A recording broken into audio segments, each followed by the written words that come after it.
A reading from the book of Genesis, chapter 16, verses 1 through 4, and Genesis, chapter 21, verses 1 through 14. Sarah, Abram's wife, had not been able to have children. Since she kept an Egyptian servant named Hagar, Sarah said to Abram, "The Lord has kept me from giving birth, so go to my servant. May she provide me with children." Abram did just as Sarah said. As Abram lived 10 years in the land of Canaan, Abram's wife Sarah took her Egyptian servant Hagar and gave her to her husband Abram as his wife. He slept with Hagar and she became pregnant. But when she realized she was pregnant, she no longer respected her mistress. The Lord was attentive to Sarah just as he had said, and the Lord carried out what he had promised her. She became pregnant and gave birth to a son for Abraham when he was old, at the very time God had told him. Abraham had named his son, the one Sarah bore him, Isaac. Abraham circumcised his son Isaac when he was 8 days old, just as God had commanded him. Abraham was 100 years old when his son Isaac was born. Sarah said, "God has given me laughter. Everyone who hears about it will laugh with me." She said, "Who could have told Abraham that Sarah would nurse sons? But now I've given birth to a son when he was old." The boy grew and stopped nursing. On the day he stopped nursing, Abraham prepared a huge banquet. Sarah saw Hagar's son laughing, the one Hagar the Egyptian had borne to Abraham. So she said to Abraham, "Send the servant away with her son. This servant's son won't share the inheritance with my son Isaac." This upset Abraham terribly because the boy was his son. God said to Abraham, "Don't be upset about the boy and your servant. Do everything Sarah tells you to do, because your descendants will be traced through Isaac. But I will make of your servant's son a great nation too, because he is also your descendant." Abraham got up early in the morning, took some bread and a flask of water, and gave it to Hagar. He put the boy in her shoulder sling and sent her away. She left and wandered through the desert near Beersheba.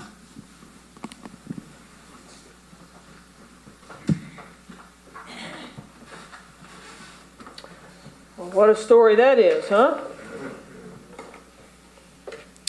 This morning we can continue our series, Family Album, where you were invited to name characters you'd like us to reflect on together.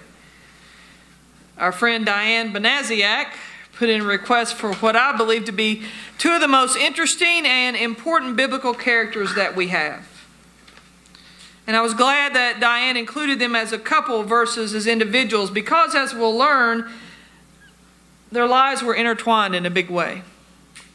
And their decisions, many of which were made as a married couple, impacted not only their lives, but the lives of many, many others. We're talking about Abram and Sarai, also known as Abraham and Sarah. Now, lest we forget that Abraham is considered the father of three faiths: Jewish, Muslim, and Christian. In other words, this biblical icon is revered by what we call the three Abrahamic traditions: Jewish, Christianity, and Muslim. In other words, each of these have their own focus and interpretations of Abraham, but we might hang on to the fact that Abraham is considered the father of these three faiths because it does give us some foundational commonalities that we might otherwise ignore. So these three major religions at least started at the same place. Abraham, an important piece of the biblical story, to be sure. Now, confession. When I was reviewing the submissions of biblical characters and I saw Abraham and Sarah listed, I intentionally placed these two characters in this Sunday's planning. My reason? I was assigned Abraham for my senior sermon at seminary. So being the pack rat that I am, I already have significant exegetical work, which means I have a lot of study notes. And I knew I'd be returning from a 2-week vacation, so the selfish part of me, Kenny, decided that I'd place the characters I'd already studied on one of the Sundays I'd be preaching this summer. But just like Abraham and Sarah laughed when God told them that they would conceive a son after years of trying unsuccessfully, God must have laughed at my scheduling and attempt to polish off some old seminary work. Because as I was at the beach a couple of weeks ago and thinking about this sermon, God didn't really speak to me for a while. But then Thursday, as I was relishing the last couple of hours at Ocean's water edge, God gave me a clear direction about the direction I should take with this sermon. It was a clear message. And unfortunately for me, it is not the same direction I took some 7 years ago. You know, this morning I could talk about how Abraham left it all to follow God's call and the hiccups he had along the way with Lot and others. Remember, Abraham was at the center of the story so many use against the LGBT community, the story of Sodom and Gomorrah. Although most agree that this story was not at all about a man being gay, but rather quite the opposite. Sodom and Gomorrah is about the failure to extend radical hospitality. So I could have taken that angle, especially here in June, as numerous celebrations of Pride occur. I could talk about the name changes of Abram to Abraham and the name change from Sarai to Sarah. That's an interesting angle. I could talk about how Abraham lied to the Egyptians and told them that Sarah was his sister. I could talk about and take the exact same course I did with my senior seminary sermon and talk about how difficult it was for Abraham and Sarah to conceive. And then when God told them they would have a son, which they did, both of them laughed at God. They thought it was impossible. So they laughed. Yet, as is always the case, God gets the last laugh when God's promises prove to be right on target, the God version of "I told you so." This story of God's promise being fulfilled to Abraham and Sarah, it's a wonderful witness to God's faithfulness and how God's possibilities for us are not limited to what we see or what we can prove or what we believe we can do. It's a great reflection, but God didn't lead me to elaborate much more on that angle. Where I've been led, for whatever reason, is to focus on Sarah. Now, Sarah was married to Abraham, and they were very, very old. Well beyond childbearing years, even for the most fertile of couples.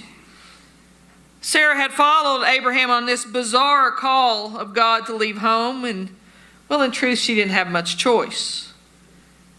For in the ancient community, not too far removed from many cultures today, women had no voice, no rights. They weren't even counted in the ancient census. They're really just a hair above animals in the worthy scale. And that was if a woman could reproduce. If a woman was barren, as Sarah was, well, she was completely at the mercy of her husband or society. If a woman was barren and could not produce heirs and children to build a man's empire per se, then the woman was considered useless. A woman's worth was based purely on her ability to service her husband and produce children. So here's Sarah, unable to give Abraham the son he needed and wanted. Let's think about that for a moment and get a picture here of how she might have felt. Inadequate. What's wrong with me? After all, no way it could have been the man's fault that no conception occurred. It was always blamed on the woman. In addition to feeling inadequate, Sarah must have felt depressed, you think? All around her, women were having children like they were supposed to do, and holy rituals celebrating the new births and new heirs. And all Sarah could do was watch from the sidelines. Sarah must have felt other things as well. Confusion, anger. Why me, God? Why me after I left home and followed Abraham? Why can't you give me a child? And I think based on the entirety of Sarah's character, she felt desperate. The older she became, the clock was ticking, and it was more clear she would never produce an heir for Abraham, and their family tree would soon end. So it was in this time of desperation that Sarah came up with a plan.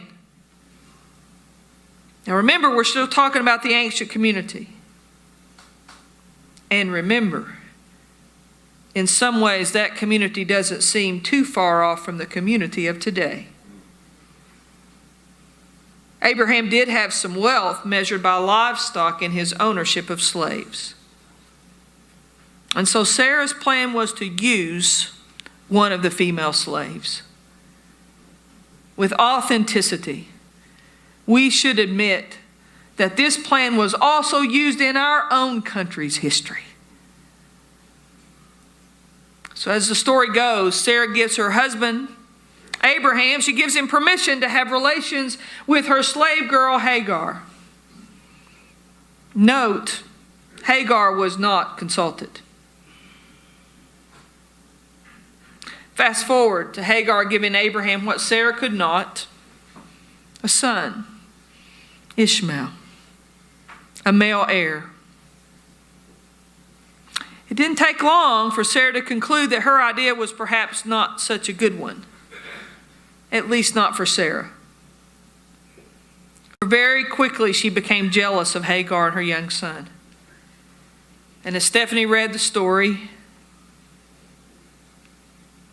it's quite the story. Because Sarah insists that Abraham banish Hagar and Ishmael to a desert without food, water, or protection. A slave woman and her young son, deserted, alone, vulnerable. Even with this just tiny part of the Abraham-Sarah story, there are so many angles we could go. But I'm going to focus on this one. How could Sarah treat Hagar in this way? How could she do that? For, as we just recalled a few minutes ago, Sarah knew how it felt to feel inadequate. She knew how it felt to be depressed. She knew all too well how it felt to be desperate. And yet she used the power she had over Abraham to inflict the same pain on a fellow female. Not to mention a woman she had used not only for household chores, but she used for a reproduction of an heir for Abraham. And it was all good until it wasn't. Until it didn't suit Sarah's plan. Well, as our story read, things went south when Sarah had her own son. And she saw those half-brothers, Ishmael and Isaac, begin to play as toddlers. And she decided she no longer wanted Hagar or Ishmael around. Again, I could pause here and talk about why Abraham followed Sarah's wish. Genesis 21:11 says that Abraham was distressed about it, but God assured Abraham that Hagar and Ishmael would prosper. And I got to be honest, I got some issues about all that. But that's another sermon for another day. For I still have to ask over and over again, how could Sarah treat Hagar in the same demeaning manner as Sarah was treated herself? One would think that when you've lived through something that's difficult, you would do whatever you can to help others live through it as well. In other words, when we live like we've been there, passionate and more empathetic and more helpful, or we ought to. Yet what we see in Sarah is just the opposite. It seemed that either she forgot or she didn't care. I don't know which one it was. She either forgot or didn't care what it felt like to be on the outside looking in. How could Sarah mistreat Hagar and her innocent baby boy?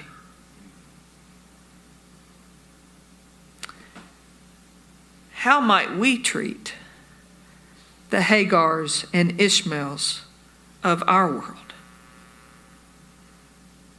Just like Sarah, it can be easy for us to forget when we've lived in those vulnerable, dark places in our own life's journey. When we find ourselves with a satisfying career, do we reach out to those still searching for a job? When we find ourselves in a loving, supportive relationship, do we remember how it felt to be lonely and make intentional plans with those who sit home more times than not? Friends, when we find ourselves on the other side of the loss of a loved one, do we make a call or send a card to the one still in the depth of deep grief?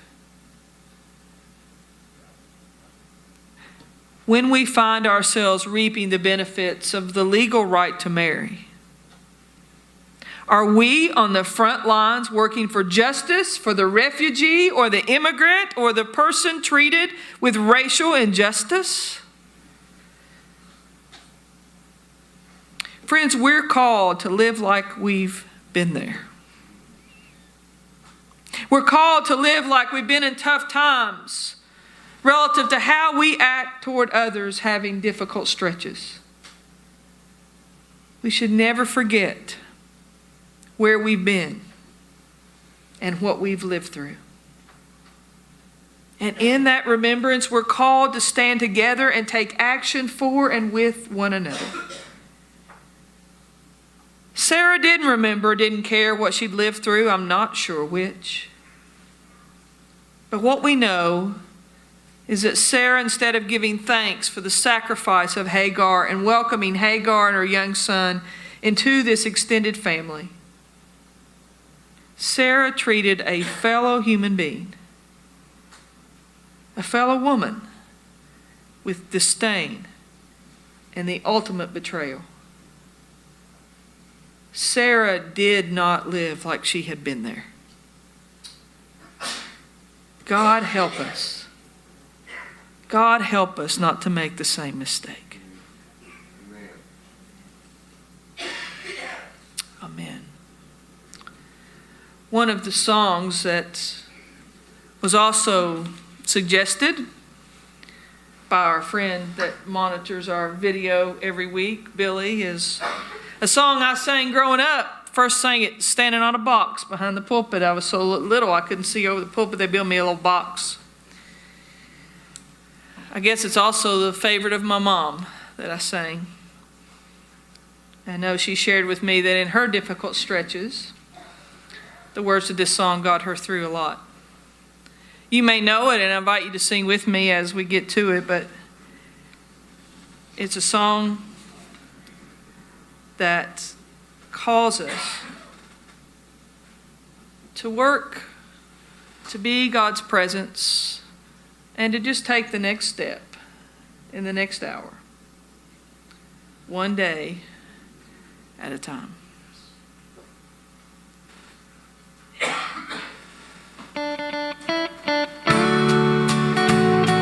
Little country.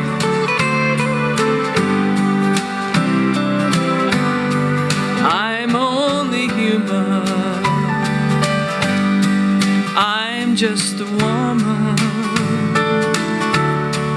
Help me believe in what I can be and all that I am. Show me the stairway I have to climb,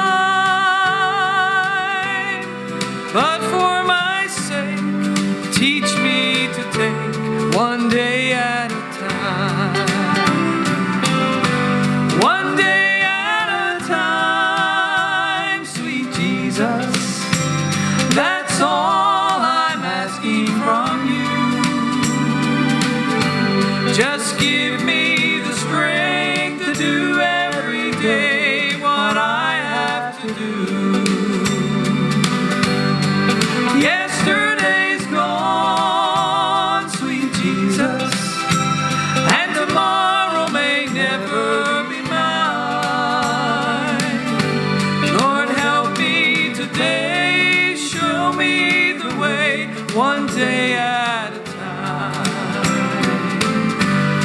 I travel life's journey, there's so much I can do. Each day that I live, help me to give more service to you. God, give me the courage, stand by my side,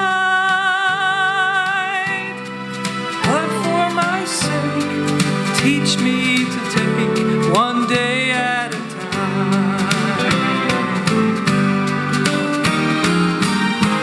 One day at a time, sweet Jesus, that's all